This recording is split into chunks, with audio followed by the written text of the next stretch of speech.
2029ची लोकसभा निवडणूक 850 जागांसह लढवण्याच्या भाजप प्रणित एनडीए सरकारची योजना धुळीस मिळाली, कारण यासाठी सरकारनं आणलेल्या मतदारसंघ फेररचना विधेयक लोकसभेमध्ये 2/3 मतदानाअभावी नामंजूर झाले। हे विधेयक नामंजूर झाल्यानंतर काँग्रेसच्या खासदार प्रणिती शिंदे यांनी यावरती तिखट प्रतिक्रिया दिली।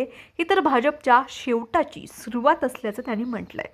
लोकसभेत नारी शक्ती वंदन अधिनियम घटना दुरुस्ती विधेयकावरती मतदान केल्यानंतर प्रणिती शिंदे यांनी प्रतिक्रिया देताना म्हटलंय की आणि 2024 मध्ये महिला आरक्षण कायदा लागू न करता खूप मोठं पाप केले। सध्या 543 जागांवरती 2024 मध्ये महिला आरक्षण लागू झालं असतं। आज मतदारसंघ फेररचना विधेयक नामंजूर झालंय। पहिल्यांदाच सरकारला पराभवाला सामोरं जावं लागतंय। त्यांचे चेहरे हे सभागृहामध्ये बघण्यासारखे होते। त्यांना 2/3 बहुमत हे मिळवता आलं नाही। आम्ही वारंवार ही मागणी करत होतो की मतदारसंघ फेररचना आणि महिला आरक्षण विधेयक एकमेकांना जोडू नका, पण त्यांनी हा अन्याय आणि पाप देशातील महिलांवरती केले। त्यामुळे आज त्यांना हे भोगावं लागणार आहे। 2/3 बहुमत न मिळू शकल्यानं भाजप सरकारचा पराभव झालाय। देशाच्या अखंडतेला धोक्यात आणणारा हा कायदा होता। देशाला तोडण्याचा प्रयत्न करणाऱ्यांविरुद्ध हा निर्णय गेला आहे।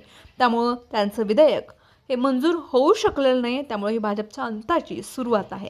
दरम्यान सभागृहामध्ये उपस्थित एकूण 528 खासदारांपैकी 487 खासदारांनी इलेक्ट्रॉनिक यंत्रणेद्वारे केलेल्या मतदानामध्ये या विधेयकाच्या बाजूने 278 मतं पडली, तर विरोधामध्ये 211 मतं पडली। तसेच उर्वरित 41 खासदारांनी चिठ्ठीद्वारे केलेल्या मतदानामध्ये विधेयकाच्या बाजूने 20 मतं पडलीत, तर विरोधामध्ये 21 मतं पडलीत। त्यानुसार एकूण 528 मतांपैकी विधेयकाच्या बाजूने 298 मतं पडली, तर विरोधात 230 मतं पडली। हे विधेयक पारित होण्यासाठी 2/3 म्हणजेच 352 मतं आवश्यक होती।